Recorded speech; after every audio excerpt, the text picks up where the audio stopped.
Hi, welcome to Unfinished Stitches. This is Madison, and today I'm going to be showing you how I do my tea dye of my Aida at home. We've gotten a lot of requests to show how we do this, so I'm going to walk you through the process today. So first, I'm going to show you the supplies that we use. So first I have my Aida, and I'm actually using this Charles Craft Aida that I got at the craft store, and it's an 18 count, and it's white, so I've got the piece here that I'm going to dye. And then next you're going to need a container to put your Aida in and the water. So I like to use this deep dish because then I'm able to just place my Aida in here. I'll be putting water in here with my tea. And so I have my water boiling on the stove. And so I like to have this nice deep area to put it in so I have plenty of space. And then I use black tea. This is just Lipton. I believe I got this at Target because it was the best deal. And so I have black tea, and I'll probably use about 3 to 4 tea bags for the amount of water I'm gonna put in here. If you want it darker, you could use more.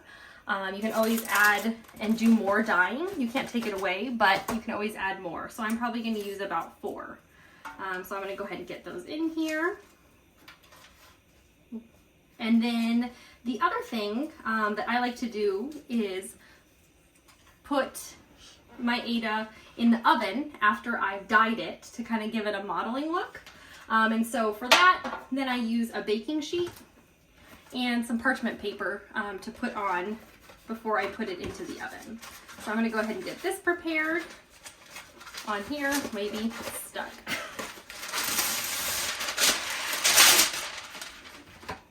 Like so. So I'll be ready to go to put that in the oven once we're done. All right, so now we're gonna get our water boiling, and then we'll go ahead and get started with our dyeing process. So our water is starting to boil, and I've also preheated the oven. I put it on the lowest setting possible. For my oven, that's 170 degrees Fahrenheit, but I think anywhere around there to 200 would be just fine, and that's gonna be to bake once we've done the dyeing. So I mentioned the water is starting to boil. I use a pot. I don't have a tea kettle. That would work as well, just a way to heat up water. I do think heating it on the stove is better because the tea will just seep better and make a richer, darker color if you have very hot water. And so I think the water just gets hotter on the stove versus in like the microwave. And so I don't have a tea kettle, so I just use a pot of water. And it looks like we're starting to boil here. You can see we've got a nice rumbly boil. And then I'm actually just gonna go ahead and turn that off. And now I'm gonna go ahead and start to transfer that into my container over here. It would be easier if I had a tea kettle, but I don't have one. So I'm gonna go ahead and add my water in here. And so you're gonna want enough to cover the Aida. And for whatever container that you have, I'm gonna need quite a bit of this. And it's hot, so be careful. But like I said, I think the hotter the water, the darker the dye color will be. I think that's a secret of making tea. I feel like when my grandma always made tea, she always used really, really hot water. So that's where I've learned that from. Okay, and then we're gonna add in our tea bags here. And I told you I'm using 4 with how much water I've put. You can hear Gus is barking in the background. And so now I'm gonna go ahead and start to let that seep in here. And I'm impatient, so I'll start to move it around. But you can see the colors coming out very nicely. And I may have to add more. You can always start with fewer bags. And like I said, it depends on how much water you put in here and how much you're gonna need. But I've got this, I actually might add even a little bit more water in here.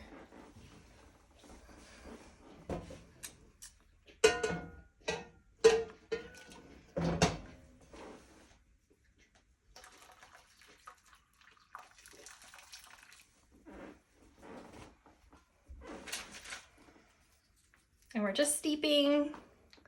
You can see it's still very, very hot. We're starting to get that nice, dark, rich color. And I like to get my water all nice and dyed before I actually add my Aida in. So you can see it's definitely getting a lot darker here. And if you wanted to go even darker, you could add more. And you could always go back and, you know, reboil more water and add more tea, because like I said, when the water is hot, it really makes it a much more concentrated color. Okay, so that's as dark as I think I'm wanting for now. I am going to just leave those there. And I'm going to go ahead and add in my Ada. And the other supply that I use are my kitchen tongs, because this water is boiling water. So I like to be able to have something to pick up my Ada, move it around. You can see I had to use it to submerge my Ada in. And so I'm putting it in here now. I'm going to note the time so I can kind of tell you how long I leave it in here for. So now I'm just going to let that sit and absorb that color. Okay, and I'm going to just show you here. I mean, it's not, I'll wait until it's been about a minute so you can kind of see what it looks like. And obviously the darker that you want it, the longer you can leave it in here for. Or the lighter, less time as well. Depends on what the look is that you're going for. But this is a very easy thing to do. It requires very few supplies. And it's great if you can't exactly find the color that you want, or you kind of want that mottled look on pieces that you already have. Okay, so it's not been a minute, it's almost been a minute. I was waiting to kind of have a timestamp for you guys. Okay, it's been about a minute, and so this is what it's looking like. You can see it's starting to look a little yellow.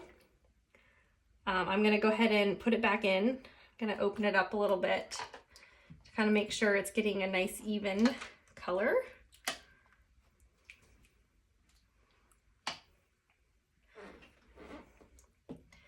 And you can see I'm just kind of making sure it's submerged. And I'm actually going to go ahead and add in another tea bag, because I'm thinking I want it to get a little bit darker. So I'm going to add one over there. Get that going. I find it's also kind of helpful to move the dye around from the bags so that it doesn't stay in one corner. But tea bags do have a limit. If you're a tea drinker, you know that. Eventually you'll get all the dye you can out of them, which is why you have to use so many if you want that nice dark look. It smells good, that's for sure, if you like the smell of tea. Okay, so I'm gonna go ahead and just let this continue to seep in here because I'd like a little bit of a darker look. And so now I started with white Ada. So I'm gonna get kind of a nice yellowy tan color, hopefully. But if you started with like a brown Ada, that would still darken it even more. So you can really do this on, you could do this on even colored Ada if you kind of want that vintagey, antique-y look. So this is not just limited to white Ada. I'd say you could do it on anything. I've also done it on an oatmeal color, and that really makes that a nice kind of primitive brown color. And you can see I'm just making sure it's being kept submerged. My container, it's kind of a big piece for my container. You can see it's starting to get a little bit darker. And so I think I'm probably just gonna let this sit in here for a few more minutes, and then we will come back and see how it's looking. Gus came to say hi. He's helping monitor the Ada while it's dying. We've left it steeping in its tea, and he needs a few treats for his help. What do you think? Yeah. He doesn't think it's quite ready yet, so we've got a few more minutes. Here, can you look this way? Touch. Good job. Are those yummy? All right, so we're back. It's been about 35 minutes that I've let this sit, and so I'm going to show you now what it looks like. So we started with white, so now you can see we've kind of got this nice tan color.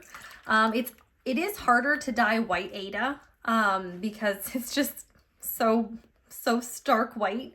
If you start with like an oatmeal, I do find that it does take the dye a little bit better just because you're starting out with a darker color. But I'm very happy with what this looks like. So now we're gonna go ahead and transfer it to our baking sheet to get it into the oven to kind of give it that nice mottled look. All right, so, and I made a little bit of a mess here. So I'm going to actually take this off of here. And so now I'm going to use this parchment. And so I have had this sitting here for quite a while, so it's not too hot, but I'm still going to kind of use my tongs, and I'm going to go ahead and kind of squeeze out the excess water and dye. And like I said, this has been sitting here for a half hour, so it's not too hot, so I can handle it with my hands, but if you need to, you can use the tongs. And now what I'm going to do is I'm just going to spread this out. You can see it actually got a pretty nice dark color. So now if you don't like the mottled look, what I would suggest is that you maybe hang dry it. You can lay it out completely flat, because in order to get the mottling, what we do is we kind of scrunch it up. And what happens is we create kind of these peaks and valleys. And the excess dye that's in the fabric, at least to my knowledge, it seeps down into those valleys and kind of creates those darker areas that we typically see in like mottled fabric. So if you want more of that mottled effect, the more you need to kind of scrunch it up on here. If you want a less mottled look, then you're gonna want less of this scrunching, because in all of these valleys, I'm gonna have kind of that pooling of that dye, and I'm gonna bake it, and it's gonna bake in that dye color. I usually like mine pretty mottled, so I'm gonna go ahead and kind of get this scrunched up. And there's no rhyme or reason to it, just whatever pleases you. And when you're happy with it, you're gonna go ahead and put it in the oven, but you can kind of see I'm scrunching it with my hand to kind of give it that look. All right, and I'm pretty happy with it. So now I'm going to go ahead and put it in the oven, like so. And then I'm gonna let that bake. All right, so it's been about 45 minutes, and I'm gonna go ahead and take this out of the oven. And so for me, my oven, I do have a gas stove, so 45 minutes worked for me, but if you have a different stove, you may need to do more. So this is pretty much what it looks like. It's nice and dried up.